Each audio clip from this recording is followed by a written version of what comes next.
Mga kababayan, nandito tayo sa isang warehouse ng Yossi kung saan nga ay nag-inspection ngayong araw si DILG Secretary John Vic Remulla kasama si PNP Chief General Jose Melencio Nartates Jr.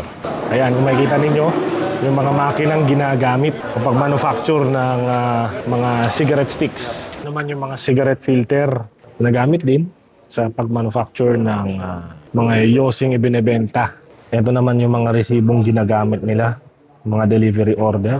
Ayon kay SILG ay meron pang dalawa pang warehouse ang susuyurin ngayong araw at tinitignan nila na konektado ito sa naunang warehouse na pinuntahan at kung saan may nahuling 50 katao. Ang kaso talaga ay Anti-Agricultural Economic Sabotage Act. Ayan, ang napakabigat ng batas na yan. Kasama dyan seizure properties, non-bailable, lahat yan.